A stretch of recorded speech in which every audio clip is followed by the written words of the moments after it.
नौजवान साथी हैं जिनका बहुत पहले नामकरण किया है। मुझे घर में भी नहीं बोलने देती भाषा। आपको जरूरत नहीं है, आप खड़े रहिए। आज इतने अच्छे वेशभूषा में हैं कि लोग कई बार तो देख के ही ताली बजाएंगे। क्या बात है, क्या आज्ञाकारी श्रोता है। बहुत बहुत आभार भाई साहब। एक निवेदन आपसे, एक मिनट लिखने को कि आप दिखा दे सकते सर सर सर सर एक बार ये सर सर आप ताली नहीं बजाओगे? अच्छा सर एक चीज बता दें, ताली कब से नहीं बजेगी? शुरू से बस आवाज लड़की हुई है। बजाओ तो एक बाबा जी है, मैंने टीवी पे देखा, कृपा का दरबार, मेरे बाबा कृपा का दरबार। चमत्कार कहाँ से आ जाए कुछ नहीं पता। तो पिछले दिन हमारे यहाँ दिल्ली में बाबा जी आ गए, दीपावली के दिन थे। तो बाबा जी आए तो उनका मन किया कि मैं देख कर क्या हूँ कि दिवाली पे दिल्ली सजाई कैसे जाती है। तो वो आई बाबा जी नहीं तो बाबा जी ने कहा कि मैं देखना चाहता हूँ कि दिल्ली कैसे सजाई जाती है। बाबा जी ने 4 चेले पकड़े, चेले पीछे पीछे बाबा जी आगे आगे जा रहे थे, देख रहे थे। चारों तरफ उल्लासित माहौल उनको दिखाई दे रहा था। चारों तरफ दीप प्रज्वलित थे, तरंगे उमंगे दिखाई दे रही थी, चारों तरफ प्रकाश था, कहीं झालरें लगी हुई थी, कहीं दीप जगे हुए थे। लेकिन एक घर बीच में ऐसा आया जिसमें ना किसी प्रकार का कोई प्रकाश था, ना कोई दीप प्रज्वलित था, ना कोई झालर टंगी थी। तो बाबा जी ने ये पूछा चेलों से कि ये लोग पर्व नहीं मना रहे क्या? तो उन्होंने कहा बाबा जी हमें नहीं पता, आप स्वयं जहाँ चले घर के अंदर जाकर के। बाबा जी उस घर के अंदर गए तो देखा कि दंपति पति और पत्नी ऐसे गंभीर अवस्था में बैठे जैसे भाई से बैठे हुए थे। उनसे पूछा कि आप पर्व क्यों नहीं मना रहे? बोले जी हमारे विवाह को 10 वर्ष हो गए हैं, कोई बच्चा नहीं हुआ, पर्व मनाए तो मनाए किसके लिए? बाबा जी ने कहा कि इसमें परेशान होने की कोई बात नहीं है, मैं बद्रीनाथ जा रहा हूँ, आपके नाम का एक दीपक बद्रीनाथ के दरबार में जगाऊंगा, अगर अनुकंपा हो कृपा हो तो आपके घर भी किलकारियां जन्म लेंगी। ये कहकर के बाबा जी वहां से चले गए। 10 साल बाद बाबा जी का पुनरागमन हुआ तो मन में जिज्ञासा जागी कि उस घर में जाकर के देखूं कि कुछ हुआ कि नहीं हुआ। बाबा जी उस घर के बाहर पहुंचे तो देखा कि 10-12 बच्चे खेल रहे हैं। एक बच्चे से बाबा जी ने पूछा बेटा यहाँ पर घर खाना बच्चे नहीं थे? बोला हमको टाइम नहीं है, मम्मी अंदर है, हमसे पूछो। बाबा जी अंदर गए तो देखा कि एक महिला आटा पूछ रही है बहुत सारा। देखते ही पहचान गई, चरण छू लिए। बाबा जी अनुकंपा हो गई, कृपा हो गई, किलकारियों ने जन्म ले लिया। बाबा जी ने पूछा कितने बच्चे हो गए? बोले जी 12। बोले 10 साल में 12? बोले हाँ जी एक बार जुड़वा हो गए थे। बोले अच्छा बताओ तुम्हारे पति कहाँ हैं? बोले जी बद्रीनाथ गए हैं। बोले क्यों? बोले जी दिया बुझाने। कृपा कहा अटक जा, कुछ पता नहीं चलता। सब लोग तालियां वालियां बजाते रहे और खुशबू आप ही ताली बजाओ। मैंने आपकी उन कविताओं पे भी बजाई थी जो मेरी समझ में भी नहीं आ रही थी। इसमें खुशबू की कोई गलती नहीं है यदि समझ में आपको नहीं आ रही तो। हाँ देखो इस बात से आप लोग आइडिया लगाएं कि मैं आज अल्पसंख्यक हूँ। मैं आरंभ करना चाहता हूँ, थोड़ी देर के लिए जुड़िएगा। आपने प्रेम सुना, हास्य सुना, अब मुझे ऐसा महसूस करा देना कि मैं असल मारवाड़ियों के बीच में खड़ा हूं जो देशभक्ति भी उसी तरीके से देखते हैं और सुनते हैं जिस तरीके से राजस्थान के लोग अमूमन मुझे सुना करते हैं। मैं आरंभ करना चाहता हूं, एक बार जितने लोग मेरे सामने हैं वो दोनों हाथ उठा करके तालियां बजा करके अनुमति दें कि यूं शेरों की मांद में आकर डर फैलाने की पिछली गवर्नमेंट उस समय 2 बड़े आतंकवादियों को सजाए मौत दी गई। आप लोगों को पता होगा, अफजल और कसाब 2 बड़े आतंकवादी उस समय में मारे गए जब माननीय हमारे सरदार साहब उस पर थे मनमोहन सिंह जी। 2 बड़े आतंकवादियों को फांसी की सजा दी गई। रात में उनकी फाइल सल्टा दी जाती थी और सुबह सुबह न्यूज फ्लैश होती थी, आज हमने कसाब को लटका दिया, आज हमने अफजल को लटका दिया। तो एक बार एक मंत्री जी मिले मुझे एक कार्यक्रम में। मैंने कहा आदरणीय मंत्री जी ये आप रात में क्यों काम कर देते हो? बताया क्यों नहीं जाता कि फला तारीख को उसको लटकाया जाएगा, उसको मारा जाएगा? बोले सौरभ भाई अगर हम लोग ये बात डिस्क्लोज कर देंगे कि फला तारीख को इस आतंकवादी को सजाए मौत दी जाएगी तो लोग विद्रोह करेंगे, कैंडल मार्च निकालेंगे, हमारा विरोध हम क्यों सहें, इसलिए हम लोग बिना कुछ बताए लटका देते। तब मुझे ये एहसास हुआ कि वास्तव में देश को किसी शेर की आवश्यकता है, मिमियाने से कुछ नहीं होता साहब। पंक्तियां मैं पढ़ता हूं, अगर आप लोगों को लगे कि इस मंच से, इस मारवाड़ी युवा मंच से ये बात कही जानी चाहिए थी, तो अब तक जितने हाथ मौन थे मैं उनकी गड़गड़ाहट सुनना चाहता हूं। पंक्तियां मैं देता हूं, अपने कलेजा पर उसको अंकित आप लोग करना। पंक्ति पढ़ता हूं कि यूं शेरों की मांद में आकर डर फैलाने की गीदड़ की औकात कहां थी आंख दिखाने की, कि यूं शेरों की मांद में आकर डर फैलाने की गीदड़ की औकात कहां थी आंख दिखाने की। यदि अफजल को लाल किले पर हमने टांग दिया होता, किस कसाब में हिम्मत थी फिर भारत आने की। बहुत बढ़िया भाई, वाह वाह वाह। किस कसाब में हिम्मत थी फिर भारत आने की, किस कसाब में हिम्मत थी। बहुत बहुत धन्यवाद, बहुत बहुत आभार। मुझे उम्मीद थी, विश्वास मानना, मुझे उम्मीद थी हम कहीं भी चले जाएं, विश्व के किसी भी कोने में अगर आप जाओ, कवि सम्मेलन हो और वहां पर मारवाड़ी बैठा हो, तो साहब ऐसा हो नहीं सकता कि उसके अंदर देशभक्ति की भावनाएं ना झलके। वो आप लोगों के सामने, आप लोगों ने दर्शक की नमन करता हूं, पंक्ति करता हूं, सुनना कि पकड़ पकड़ कर जेल में डाले किस नीति के अंतर्गत। पिछली, ये आप लोग सब जानते हैं कि क्या हुआ क्या नहीं हुआ। 10 आतंकवादियों ने हमला किया था मुंबई में, 9 को हमारी खाकी ने वहीं पर निपटा दिया था, केवल एक बचा था कसाब, और उसके लिए हमारी गवर्नमेंट ने जितना रुपया उसके ऊपर बर्बाद किया, जमाई बना करके उसको रखा गया।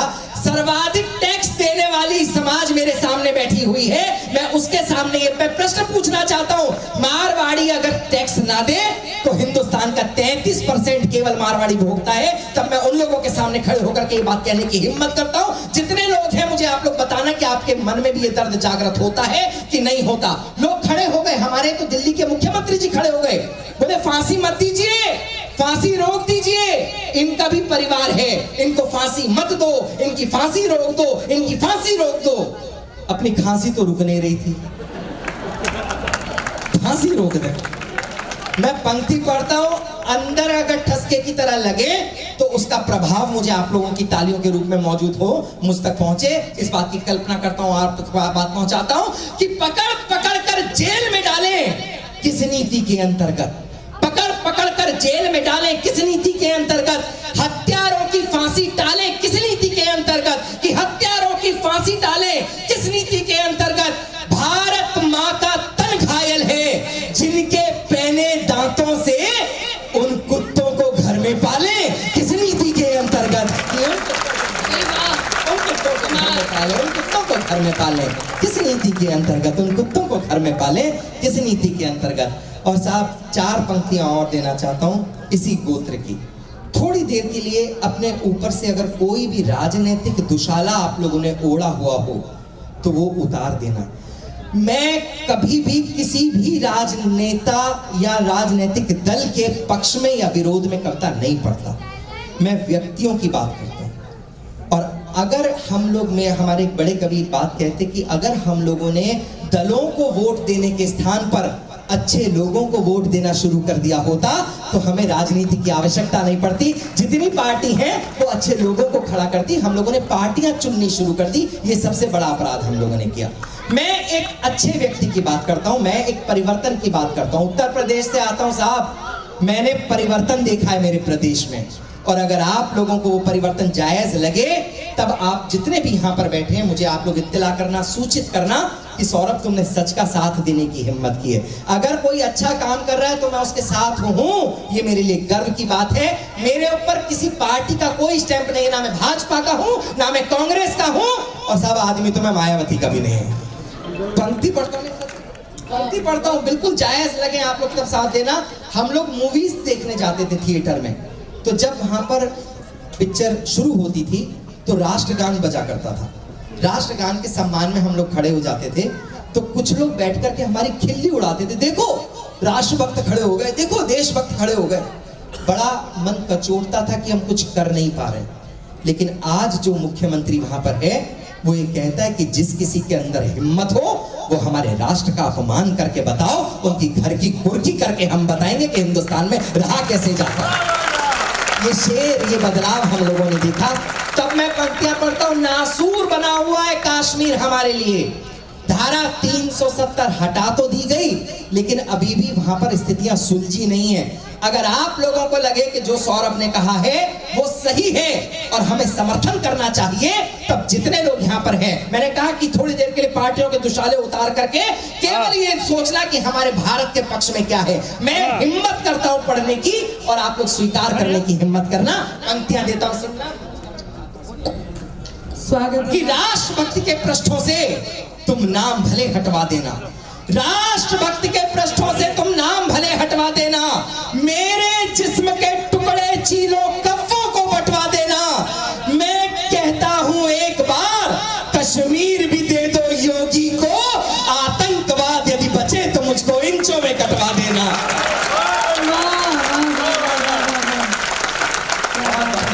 बहुत बहुत धन्यवाद। आप विश्वास मानना, ये है सच्चा हिंदुस्तान। हो सकता है जब हम लोग आए, हमको लेकर के आने वाले मेरे भाई पीछे बैठे हुए हैं, मुझको लेकर के आने वाले मेरे भाई कांग्रेस समर्थित थे, लेकिन जब ये पंक्तियां मैंने उनको सुनाई तो उनके मन में भी अंदर से नहीं, वो अभी पीछे से कह भी रहे हैं कि मुझे भी साथ भेज देना। निकल निकल के बोल रही हूँ उनकी एक बार भावना। अगर भाई साहब चाहे तो मैं आमंत्रण थोड़ी तो छोड़ दो, आप गाना पाठ कीजिए, बहुत शानदार हो। वो उनके दिल में देशभक्ति है और कूट कूट के भरी, ज्यादा बारीक कूट के भरी है। पंकज जी बैठे हुए हैं, एक बार जोरदार तालियों से पंकज जी का भी स्वागत हो। देखिए, इसमें उनका कोई दोष नहीं है। अब अगर सरदार ही गलत हो जाए इसमें जनता क्या करे। लेकिन मैं एक बात गर्व के साथ कहना चाहता हूं साहब, ये वही कांग्रेस है जिसने हम लोगों को नेताजी सुभाष और लाल बहादुर शास्त्री जैसे बड़े नेता दिए, और किसी के अंदर कुव्वत नहीं थी जो हमें दे सकते। मैंने कहा ना कि अगर हम लोग व्यक्तियों को चयन करना शुरू करते हैं दलों को छोड़ करके, तो हमारे सारे के सारे कलंक मिट जाएंगे, सारे दोष मिट जाएंगे। एक कविता विशेष मैं आप लोगों के सामने पढ़ना चाहता हूँ। मेरी प्रतिनिधि रचना है, मैं इतिहास कविता आप लोगों के सामने रखना चाहता हूँ। एक बार जितने लोग हैं, मैं चाहता हूँ कि उनकी तालियां मुझ तक आ जाएं। ये जो पांडव खड़े हुए हैं पांचों, मैं चाहता हूँ, नहीं अमित जी वहां नहीं बैठे, अब आप लोग यहाँ आ जाएं सामने मेरे पास, इधर आ जाएं। मुझे आप लोगों का अतिरिक्त उत्साह चाहिए, आनंद चाहिए। नहीं बात ये नहीं है, दरअसल वो गेट के पास खड़े हुए हैं, लिफाफा वहीं दबा हुआ है हमारा।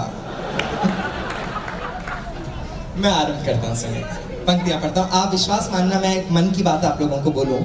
जब पहली बार अमित भाई का फोन आया तो उन्होंने कहा कि भैया हम लोग पहली बार एक हिम्मत कर रहे हैं अपने माध्यम से, अपने संस्था संगठन के माध्यम से, कि कोई साहित्यिक संध्या कर सकें। तो उन्होंने पेमेंट हम लोगों से पूछा, तो बोले कि भैया इतना पेमेंट हम लोग करने में सक्षम नहीं है। सक्षम तो है, मारवाड़ी अकेला एक व्यक्ति इतना सक्षम है कि देश के सारे कवि यहाँ पर बुला सके। लेकिन उन्होंने कहा कि जो हमारा संगठन है, हम किसी के ऊपर भी दबाव नहीं बनाना चाहते, और हमारा मन है कि आप लोग आए।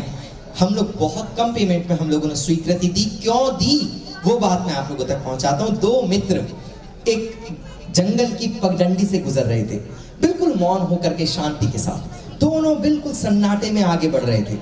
थोड़ी दूर गए तो पहले वाले दोस्त ने दूसरे से कहा कि भाई रुक, मुझे कोई आवाज आई।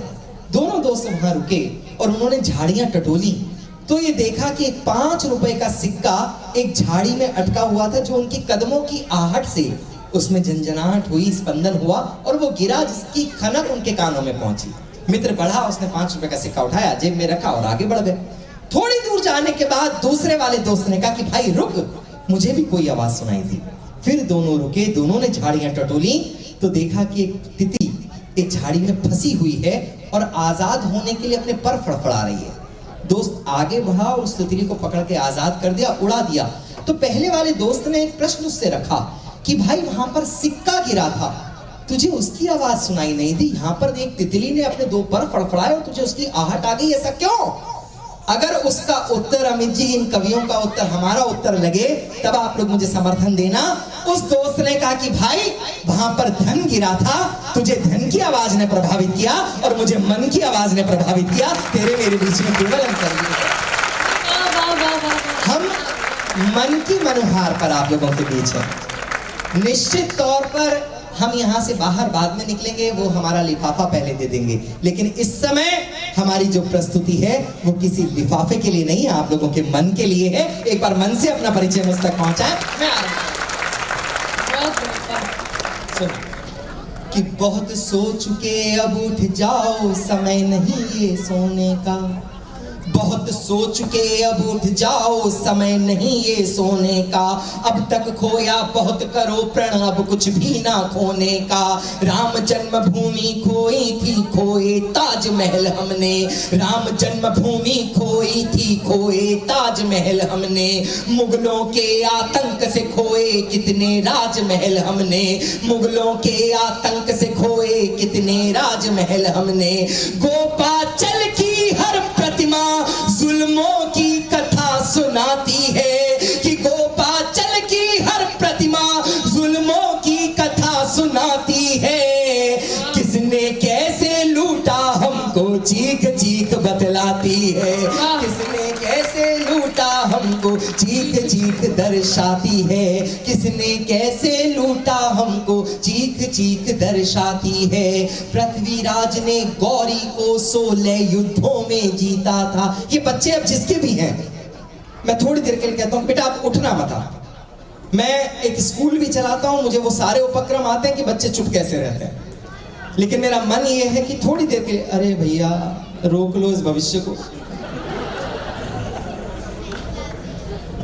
आपका ये जी बहुत बहुत आभार। हाँ स्वागत। नहीं, वो कह रही है खुशबू कि अगर किसी पर ना संभल रहे हो तो मैं संभाल लेती हूँ, मुझे काफी ट्रेनिंग दी गई है इस चीज की।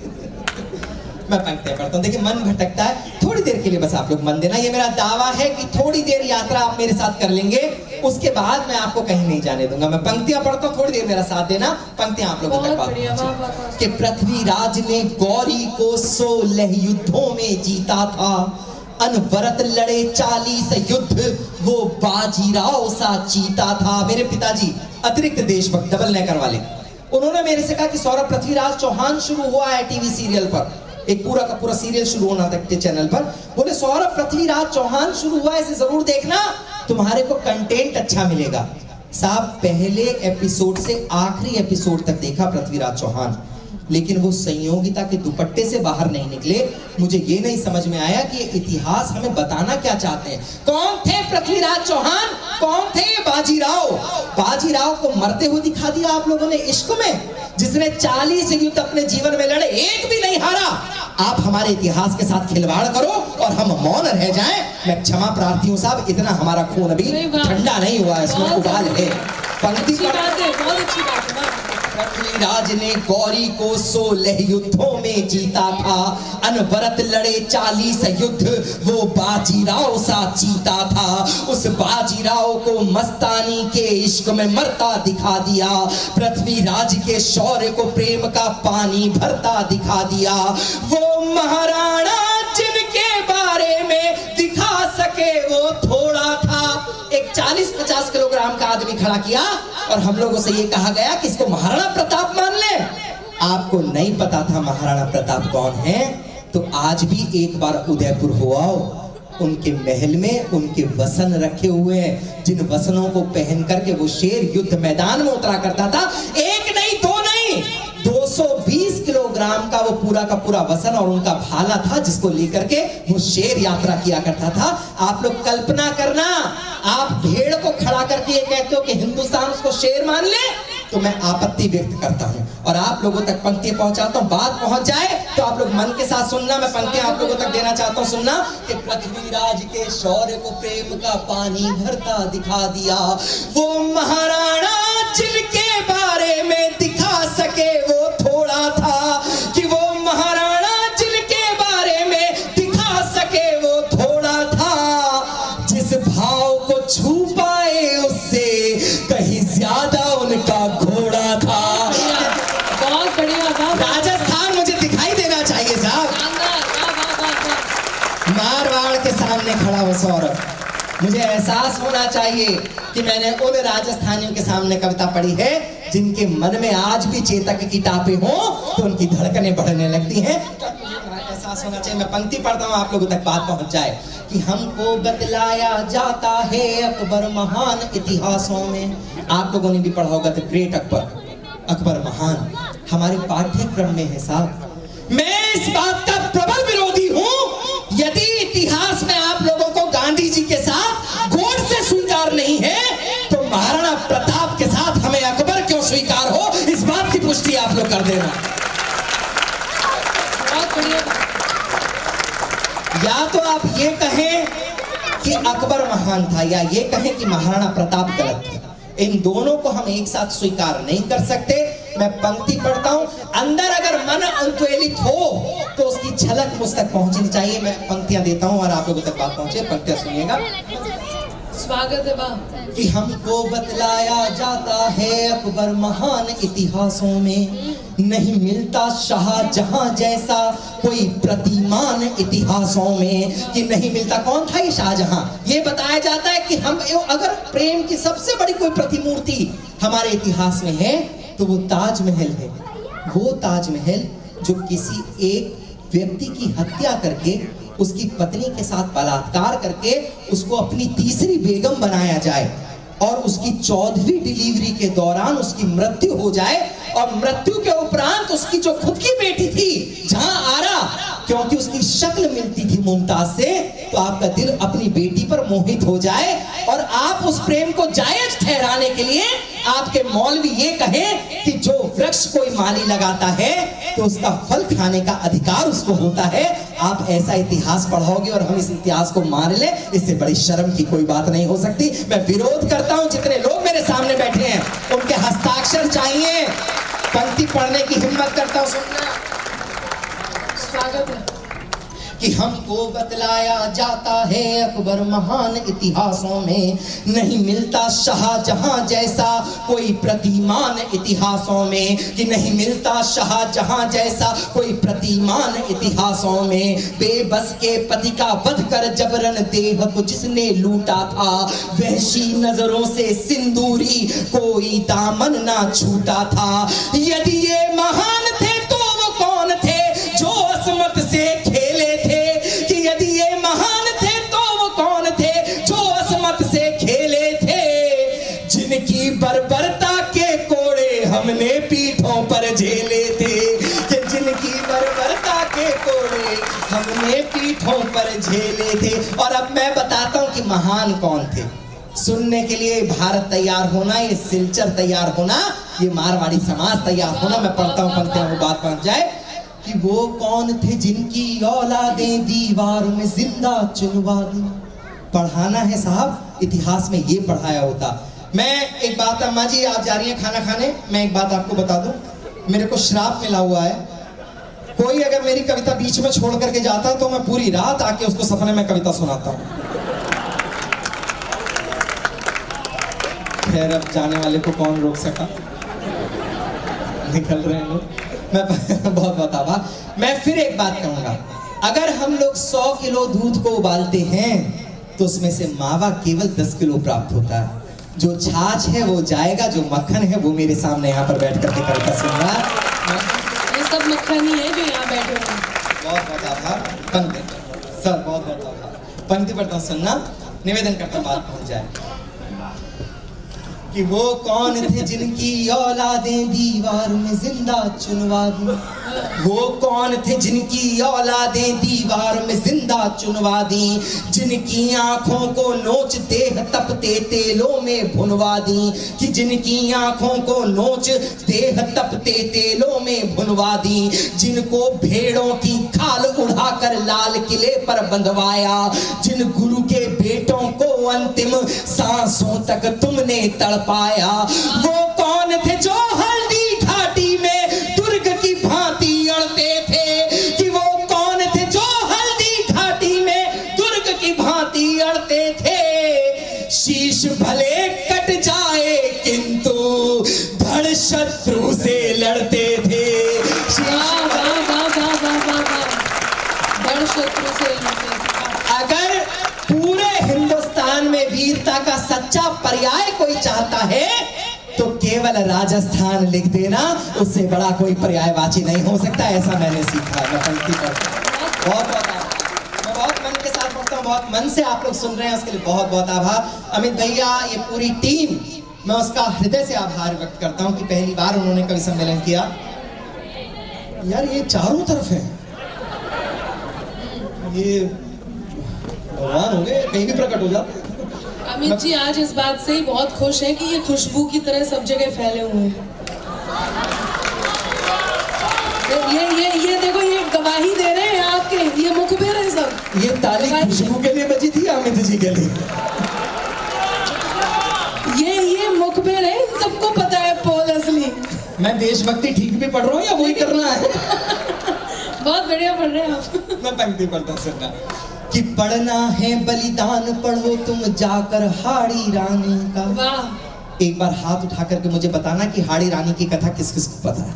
मैं खड़ा करके पूछ भी सकता हूँ। नहीं पता आप लोगों को? साहब, इसमें आप लोगों का कोई दोष नहीं है।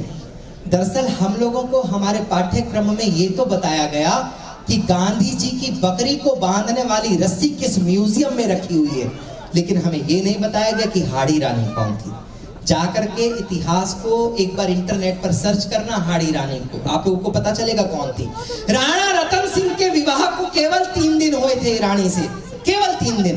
तीसरे दिन उनको युद्ध भूमि से ललकार आती है कि युद्ध लड़ने जाना है। वो मना करना चाहते थे, जाना नहीं चाहते थे, क्योंकि उनका विवाह जिससे हुआ था वो बहुत सुंदर थी महारानी। उनके साथ जो समय व्यतीत किया था उनको लगा कि कम है, लेकिन महारानी ने कहा कि नहीं नाथ, आपको युद्ध लड़ने जाना चाहिए, मातृभूमि का प्रश्न है।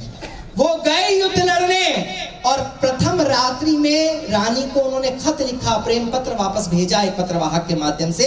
उसमें ये लिखा कि रानी, मैं हूं तो युद्ध भूमि में, लेकिन जो करवटें, जो सलवटें, जो समय मैंने तुम्हारे साथ व्यतीत किया, मैं वो भूल नहीं पा रहा हूँ। जल्दी से इस युद्ध को निपटा करके आता हूँ और पुनः हम लोग मिलन करेंगे। पत्रवाहक ये लेकर के गया पत्र महारानी के पास। रानी ने वो पत्र पढ़ा तो उनको लगा कि अगर महाराणा का मन मेरे पर लगा रहा तो ये मातृभूमि युद्ध हार जाएगी। साहब, पढ़ते हुए रोंगटे खड़े हो रहे हैं मेरे। उन्होंने उस पत्रवाहक से कहा कि अब मैं जो तुम्हें दे रही हूँ जाकर के राणा को दे देना, और ये कहना कि महारानी भी अब तुम्हारे साथ आकर के युद्ध मैदान में युद्ध लड़ रही है। और इतना कह करके उन्होंने अपना शीश कलम करके उस घोड़े वाले को दे दिया। अगले दिन का युद्ध महाराणा रतन सिंह ने केशों से वो सर अपने गले में बांध करके लड़ा। अगर हिंदुस्तान को पढ़ाना था साहब तो ये पढ़ाया गया होता, ताकि हमारी रगों के अंदर कहीं देशभक्ति आए। बहुत आभार आप लोगों का। मैं तब पंक्ति देता हूँ, सुनना। आइए, आइसक्रीम का टेस्ट यहाँ से अच्छा है। बहुत बहुत आभार आपका। हाँ, आप बैठे रहिए, बच्चे नहीं आएंगे। ये आप ये मान करके चलें कि कछुआ छाप अगरबत्ती है, मच्छरों से दूर रखें। मैं पंक्ति पढ़ना सुना कि पढ़ना है बलिदान पढ़ो तुम जाकर हाड़ी रानी का, कि पढ़ना है बलिदान पढ़ो तुम जाकर हाड़ी रानी का। शीश थाल में भेजा जिसने ऐसी अमर जवानी का। गर त्याग देखना है तो खोलो पन्ना पन्ना दाई का। कहीं मिलता है ऐसा प्रमाण बोलो मुंह बोली माई का। हमारे बच्चे को जरा सी चोट लग जाए साहब, हमारे लिए कोई उत्सव, कोई महोत्सव मायने नहीं रखता। सब कुछ साइड लगा करके हम लोग रोने लगते हैं, साथ में बैठते बच्चे के। कल्पना करना, अपना बच्चा उठा करके रख दिया राणा के बच्चे की जगह, और पता था कि अगले क्षण तलवार से उसके 2 टुकड़े हो जाएंगे, और अपना बच्चा समझ करके राणा को अपने गले से लगा लिया। इससे बड़ी कुर्बानी पूरे विश्व में नहीं हो सकती। तब मैं कविता पढ़ता हूं, पंक्तियां आप लोगों तक पहुंचता हूं कि शीश थाल में भेजा जिसने ऐसी अमर जवानी का। गर त्याग देखना है तो खोलो पन्ना पन्ना दाई का। कहीं मिलता है ऐसा प्रमाण बोलो मुंह बोली माई का। जिसकी आंखों में स्वामी भक्त की स्वर्णिम अश्रु रेखा हो, कि जिसकी आंखों में स्वामी भक्त की स्वर्णिम अश्रु रेखा हो। अपने बेटे को तलवारों से खुद ही कटते देखा हो, कि अपने कमजोर तालियां कहने की ताकत को कम करती है। बहुत बहुत आभार, बहुत बहुत धन्यवाद। पंक्ति आप लोगों तक पहुंचा तो इस कविता का महनीय बंद देता हूं, आखिरी बंद देता हूं, और उसके बाद इस काव्य रथ को हम लोग लेकर के चलेंगे डॉक्टर अनामिका अंबर की तरफ। वो अपनी कविताएं आप लोगों तक पहुंचाएंगी। इस कविता का वो महनीय बंद देता हूं जिसके कारण ये कविता मैंने लिखी। पिछले दिनों एक कार्यक्रम हुआ था चित्तौड़गढ़ में, तो मैं उस कार्यक्रम में गया था। किले के नीचे वो कार्यक्रम आयोजित हुआ था। तो महाराणा का जो वंशज हैं अभी के वर्तमान के, वो उसमें बतौर मुख्य अतिथि आए हुए थे। मैं थोड़ा सा अतिरिक्त जम गया था, तो मैंने एक अधिकार जो होता है ना, उस अधिकार से उनसे कहा कि सर मैं चित्तौड़ का गढ़ घूमना चाहता हूँ, मेरा रिजर्वेशन कल रात का है, तो मेरे पास समय है, यदि आप अनुमति दें तो मैं आपके साथ देखना चाहता हूँ। तो उन्होंने सहर्ष स्वीकृति दी और ये बोले कि सुबह 9 बजे चलेंगे। मैं ठीक 9 बजे तैयार हो गया और हम लोग चित्तौड़गढ़ घूमने गए। चित्तौड़ का पूरा किला उन्होंने दिखाया, वो चीजें देखी मैंने जो आम आदमी को नहीं दिखाई जाती। जहां वो कुंड था जिसमें 16,000 रानियों ने एक साथ कूद करके इतना बड़ा उत्सर्ग किया था, जब हम लोग वहां पर पहुंचे जौहर कुंड के पास, तब उन्होंने बोला कि ये पहले कुंड था, गहरा था, लेकिन अब इसको भर दिया गया है ताकि कोई गिर ना जाए, कोई हादसा ना हो जाए, तो उसको उद्यान में परिवर्तित कर दिया गया, एक बाग वहां पर बना दिया गया। तो मैंने कहा कि बहुत अच्छी बात है। बोले सौरभ जी बड़ी बात ये है कि आज भी जब बरसात होती है और यहाँ पर पानी भर जाता है तो नीचे से हड्डियां ऊपर आने लगती हैं। साहब केवल कल्पना करना कि एक नहीं दो नहीं 16,000 रानियों ने जिस भूमि पर बैठ करके जौहर किया हो, वो भूमि हमारे लिए किसी तीर्थ से कम नहीं हो सकती। मैं तब पंक्तियां पढ़ता हूं और उस महान उत्सर्ग को समर्पित अपनी पूरी कविता, अपनी कविता की आत्मा को टांग करके यहां से जाना चाहता हूं। आप लोग सुनना, मैं पंक्तियां देता हूं, सुनना कि गर बात करो तुम प्रेम की तो मैं एक प्रमाण अब देता हूं। अगर हिंदुस्तान में प्रेम की सबसे बड़ी कोई प्रतिमूर्ति आप बताते हो तो वो साहब ताजमहल नहीं है। अगर हिंदुस्तान में प्रेम की कोई सबसे बड़ा उदाहरण है, कोई सबसे बड़ा प्रतीक है, तो वो भगवान राम के द्वारा बनाया गया वो सेतु है जो समुद्र के कलेजे पर बैठा करके राम मां सीता को लेने गए थे। इससे बड़ा अतिशय चमत्कार नहीं मिलता। अब तो नासा ने भी प्रूव कर दिया कि ऐसा सेतु था। हम हिंदुस्तानियों के लिए इससे बड़े गर्व की कोई बात नहीं हो सकती। तब मैं पंक्तियां पढ़ता हूं, आप लोगों तक बात पहुंच जाए कि गर बात करो तुम प्रेम की तो मैं एक प्रमाण अब देता हूं। सबसे सुंदर तन और मन की देवी का नाम अब लेता हूं कि सबसे सुंदर तन और मन की देवी का नाम अब लेता हूं।